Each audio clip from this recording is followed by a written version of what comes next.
Senhor Jesus Cristo, meus irmãos, estou aqui hoje para gravar mais um vídeo para vocês, falando sobre a palavra do Senhor. Bom, Deus colocou no meu coração hoje para falar de um tema que simplesmente eu estava vendo assim num caderno antigo meu, e aí eu simplesmente vou falar desse tema aqui, que é basicamente ser fiel no pouco, para que Deus nos eleve, não no sentido de me fazer eu me exaltar, mas Deus me exaltar. Bom, como é que isso funciona? Todo mundo conhece o famoso versículo que é Lucas 16:10, né? Que é: quem é fiel no pouco também é fiel no muito. E também um versículo depois, se não me engano, fala que quem é justo no pouco também é justo no muito. Bom, o que isso nos remete, meus irmãos? Que basicamente muita gente usa isso para dinheiro. Ah, eu sou fiel dando meu dízimo ali, então no muito Deus vai botar muito para mim por dar muito dízimo também. Nem sempre.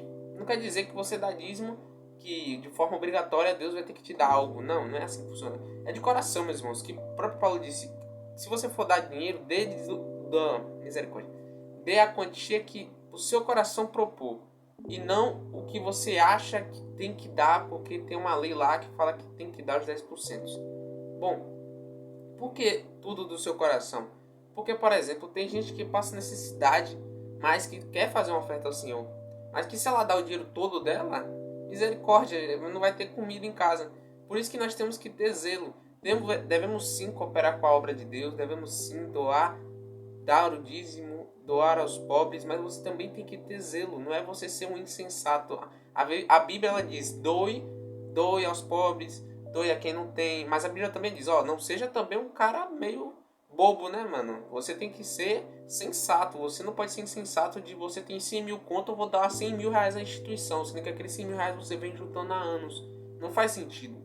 Você doa uma quantia que você, vou doar 1.000 reais. Essa é a quantia que eu proponho no meu coração para aquela instituição. Ou seja, é você ser fiel. Isso que significa ser fiel no pouco. Não é você, vou ser fiel no pouco, vou doar todo o meu salário que eu ganhei e Deus vai me abençoar. Não é assim que funciona, mano. Você tem que ter um zelo. O que é que ter zelo? Ter zelo pelas coisas é você ser alguém comprometido com aquilo. Por exemplo, Deus ele coloca bênçãos na nossa vida que fazem com que a gente tenha um zelo por isso. Mas a gente não quer ter esse zelo. Eu, por exemplo, tenho muitas coisas que eu tenho que ter zelo, que Deus já me disse para eu fazer, mas eu ainda não fiz. Ou seja, eu tenho que buscar usar tudo isso para a glória de Deus. E a gente pensa: o que é a glória de Deus? Como é que eu faço para fazer para a glória de Deus? Por exemplo, eu tenho um computador. Pega um computador e começa a fazer projetos. Como que eu posso usar esse computador para a glória de Deus? Como é que eu posso gravar vídeos nele? Como é que eu posso editar vídeos nele? Como é que eu posso usar ele para jogar um jogo, para propagar a palavra de Deus? Ou seja, isso que é propagar a glória de Deus. É você fazer tudo para a glória de Deus. Ou seja, ser fiel no pouco é mais você usar mais do que você tem do que você dá mais o que você não tem. Ou seja, é menos você dar o que você não tem e usar mais o que você tem para a glória de Deus. É basicamente isso, meus irmãos. Porque aqui, por exemplo, Zacarias não, vou continuar em Lucas. Que em Lucas 16:10, Jesus está falando do mordomo infiel lá, né? A história do mordomo infiel. Que ele foi sensato em fazer vários amigos porque o patrão dele ia expulsar ele. Aí ele fez: meu patrão vai me expulsar porque eu peguei parte das coisas aqui, então eu vou diminuir a dívida de cada pessoa aqui, vou virar amigo dela, e aí eu vou poder ficar na casa dela se eu for expulso do meu trabalho. Porque o mordomo disse que o mordomo era tímido para trabalhar, para escavar, tímido para pedir esmola, e ele não tinha como se fosse força, se não me engano. Aqui que está escrito em Lucas 4:10. 4:10 não, 16:10. Confundi com outra passagem. Aqui como diz, e chamando assim, cada um dos devedores do seu senhor disse ao primeiro: quanto deves ao meu senhor? Não, um pouco acima. E o mordomo disse consigo: que farei, pois que o meu senhor me tira a mordomia? Cavar não posso, de mendigar tenho vergonha. Aí simplesmente, eu sei o que eu vou fazer. Aí no próximo versículo: eu sei o que hei de fazer, para que quando for desapossado da mordomia me recebam em suas casas. Ou seja, ele usou uma injustiça para simplesmente ter lá porque ele disse: cavar não posso e mendigar tenho vergonha, então vou usar o que eu tenho. Ou seja, apesar de ele ter feito isso de uma forma, como posso dizer, injusta, Ele conseguiu usar o que ele tinha para simplesmente sobreviver. E não estou dizendo que você tem que fazer coisas erradas para você conseguir se manter na sua vida ou você conseguir sobreviver. Mas que simplesmente você use o que você tem para a glória de Deus. Que em um momento que você nem esperar, Deus vai lá e BUM! Foi fiel no pouco, então vai ser fiel no muito. Porque não adianta de nada você ser injusto no pouco, se você vai continuar sendo injusto no muito. Você pode dizer, quando eu for rico eu vou doar para muita gente. Não, você não vai. Muita gente fala isso, fica rica e não doa para ninguém. E acaba até perdendo o dinheiro. Mas, meus irmãos, ser fiel no pouco, como eu já havia dito, é mais sobre você usar o que você tem do que você dar o que você não tem. Ou seja, por isso que nós temos que ter o zelo, como eu já havia dito. E também, como o próprio Jesus disse, que quem é fiel no mínimo, também é fiel no muito. Quem é justo no mínimo, também é injusto no muito. E o que isso tudo quer nos dizer para nós, meus irmãos? Que aqui, como está escrito em uma das pesquisas que eu fiz, que o código por trás do verso, no grego a palavra para pouco é elachistos, que significa o menor detalhe possível, a coisa mais insignificante, ou seja, algo tão besta que você, vou investir em um projeto, vou fazer coisa em tal projeto, vou investir naquela pessoa para que aquela pessoa seja alcançada por Deus. Vou conversar com aquela pessoa, vai que ela fica bem. Ou seja, é você investir em pequenas coisas que parecem ridiculamente insignificantes. E bom, continuando, Jesus destrói o mito de que a gente muda de caráter quando ganha muito poder ou dinheiro. Como eu já havia dito, se não adianta você ganhar 1 milhão, você não vai fazer nada com esses 1 milhão. Pode até perder 1 milhão. A sua fidelidade no muito é apenas o reflexo ampliado de como você gerencia o seu pouco hoje.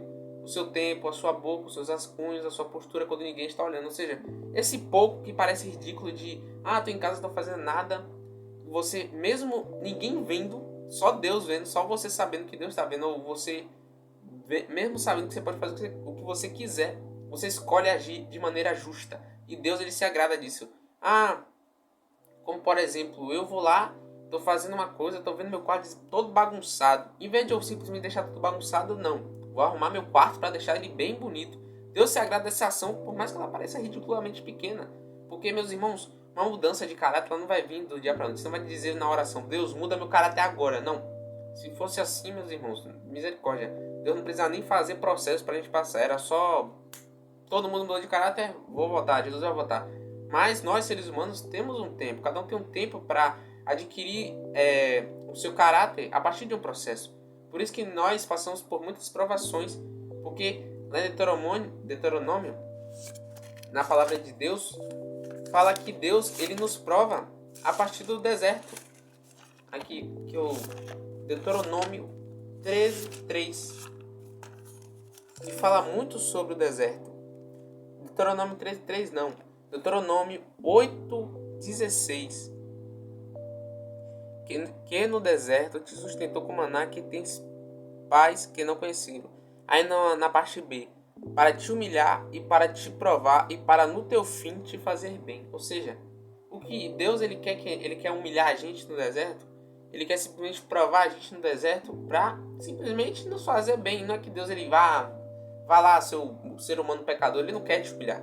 É para você se esvaziar, igual Jesus se esvaziou totalmente dele mesmo, se esvaziou de toda a sua glória, de tudo de si, para que ele fosse cheio do Espírito Santo de Deus, fosse cheio de Deus, ou seja, fosse cheio do Espírito Santo de Deus e fosse provado lá no jejum dos 40 dias que ele fez.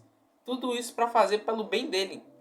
Ou seja, até para o bem de Jesus isso serviu. Então, todo o deserto que a gente passa, toda a prova, no caso o deserto, que muita gente acha que o deserto, eu tô no deserto, é muito ruim. Cara, deserto é a escola de Deus. Todo dia você vai estar indo para essa escola. Não estou dizendo que vai ser pro resto da sua vida, mas que vai ser um longo período até você ser transformado. Não é da noite pro dia. Mas que simplesmente para você ser essa pessoa que vai ser fiel no muito, vai ter que passar por um deserto para ser fiel no pouco. Porque o povo de Israel vivia de maná. O maná que Deus mandava cada dia. Porém, mesmo assim, o povo escolhia ir pegar mais maná do que Deus ordenou. Porque Deus disse, cada um pegue segundo o que você pode consumir. Ou seja, pegue o que você consegue comer, basicamente. Mas o povo pegava e depois no dia era para pegar tipo assim, uma quantia muito alta no dia de sexta, Porém, no dia de sábado, não era para fazer nada, era para descansar, só para comer, descansar, fazer as coisas normalmente, só para descansar. O povo ia dia de sábado e desobedecia a Deus. E muitas das vezes nós estamos achando que trabalhar a mais, como posso dizer, do excedente, se cansar mais, no sentido de, eu tenho que fazer mais, senão minha vida nunca vai mudar. Cara, relaxa. Deus, como aqui diz em Zacarias agora, Zacarias 4:10, pois quem despreza o dia das pequenas coisas? O código por trás do verso. Esse texto foi escrito quando o povo estava reconstruindo o templo. E os mais velhos choravam porque o novo começo parecia pobre e sem graça perto do templo antigo de Salomão. Deus dá uma bronca neles através do profeta. O pai ama os começos discretos. Ele prefere uma fundação pequena e sólida do que uma maquete gigante feita de vento. Ou seja, o templo, que no caso aqui é pós-Babilônia, pós-exílio da Babilônia, que o povo voltou para a terra de um rei sírio, ordenou lá que o povo de Israel pode voltar para sua terra, pode voltar para Jerusalém. Tô falando muito rápido, misericórdia. Aí, o governador era Zorobabel e tinha um sumo sacerdote que também se chama Josué. Não é o Josué lá de Moisés, é o Josué, outro Josué. E bom, esse rei Ciro permitiu lá que eles voltassem, foram 50 mil judeus para reconstruir o templo. Porém, eles ficaram tristes, porque simplesmente o templo não era como o templo como não? De Salomão. E também aqui diz a grande frustração. Cerca de 50 mil judeus voltaram empolgados sob a liderança do governador Zorobabel e do sumo sacerdote Josué. Eles limparam o terreno e lançaram os alicerces do novo templo. Mas aí a realidade bateu forte. Os povos vizinhos começaram a fazer ameaças políticas e físicas, a economia quebrou, veio a seca e o povo desanimou. Ou seja, com tanta coisa ruim, tanta provação, tanta coisa que bateu forte ali no povo de Israel, eles desanimaram, né? Já que tá dando tudo errado, vamos parar a obra. E aí essa obra do templo, meus irmãos, pelo aquilo que pareça, que era para, tipo assim, o templo era literalmente o lugar que o sumo sacerdote ia se encontrar com Deus, para falar com Deus. Simplesmente essa construção ficou parada por 16 anos. E isso vem acontecendo nas nossas vidas, meus irmãos. Quantos projetos você vem esquecendo há tantos anos que Deus falou com você, vários anos, e você simplesmente deixou para... isso aqui, passei tanta prova, passei tanta coisa, nada dá certo, tanto faz esse projeto aí. Essa promessa nem vai se cumprir mesmo. Ou seja, não essas palavras que a gente diz, mas é uma forma de dizer que a gente simplesmente quer esquecer a promessa de Deus porque acha que ela é impossível de acontecer. Mas Deus, ele não fica parado vendo um filho que ele pode cumprir uma promessa hoje mesmo. Ou seja, o que acontece? Deus vai lá chamar Ageu, que é o famoso Ageu 2:9, a glória da segunda casa será maior do que a primeira, e Deus estava se referindo a este templo, que é o segundo templo depois do templo de Salomão. E basicamente Zacarias alertou o povo, não sejam como o pai de vocês, que simplesmente se lançaram na idolatria e se lançaram simplesmente que aqui diz, capítulo 1 começa com um aviso: não sejam como vossos pais. Zacarias precisava garantir que aquela nova geração não cometesse os mesmos erros de idolatria e rebeldia que levaram seus antepassados à escravidão na Babilônia. Reconstruir o templo físico não adiantaria de nada se o coração do povo continuasse quebrado. Ou seja, como é que Deus ele quer cumprir uma promessa na sua vida, mas o que adianta ele cumprir a promessa e seu coração continuar a mesma coisa e não estar preparado para aquela promessa? Por isso que leva tanto tempo, por isso que leva cada tijolinho, um tijolinho por cada, até virar uma construção gigante. Porque você acha que para construir uma casa demora assim, tipo assim, tijolo por tijolo, um por um, vai demorar um dia? Não, vai demorar muitos anos, pode demorar meses, pode demorar dias, semanas. Mas não desanime, meus irmãos. Estou aqui para falar para vocês que a promessa vai se cumprir, porque imagine um Deus que nada é impossível para ele. Imagine não, ele existe e ele está do seu lado, ele é onipresente. Ele consegue realizar tudo, mas tudo mesmo em um estalar de dedo. De repente ele pode fazer sua vida mudar. Basta você confiar nele e deixar ser moldado por ele para que essa promessa venha. Eu simplesmente comecei, antes eu orava pedindo a Deus, me dá isso, Deus me dá isso, me dá aquilo, e Deus me manda eu vejo um vídeo, Deus falando comigo, em vez de você ficar pedindo, eu vejo um menino pregando ele falando, em vez de você ficar pedindo tal coisa, porque você não pede para ser preparado por essa coisa? Ou seja, aquilo mudou minha mente, faz sentido. E depois daquele dia que eu pedi, Deus me prepara para essa coisa, eu comecei a passar muita coisa ruim, muita coisa boa também, mas eu vejo que Deus está me preparando realmente para o propósito, para aquilo que eu pedi a Ele. Ou seja, A partir de hoje, pare de Deus, me dá um carro. Deus, me dá... Como é que você quer um carro se você não sabe nem dirigir? Basicamente isso. Como é que você quer aquela bênção se você não sabe nem conduzir aquela bênção? Você não vai saber sustentar aquela bênção. Então, em vez de ficar, Deus, me dá, diz, Deus, eu tô preparado. Na verdade, tô não. Falando na verdade, Deus, me prepara porque eu sou incapacitado e só o Senhor pode me moldar. Entrego meu coração ao Senhor e que seja feita a tua vontade. Acabou. E é isso, meus irmãos. E esse é o conceito de quem é fiel no pouco será fiel no muito. É você se deixar ser moldado por Deus e confiar nele com suas pequenas coisas aí, com o que você tem, com as bênçãos que Deus te deu, com tudo que Deus te deu. E é isso. Deus abençoe a vida de cada um e até um próximo vídeo.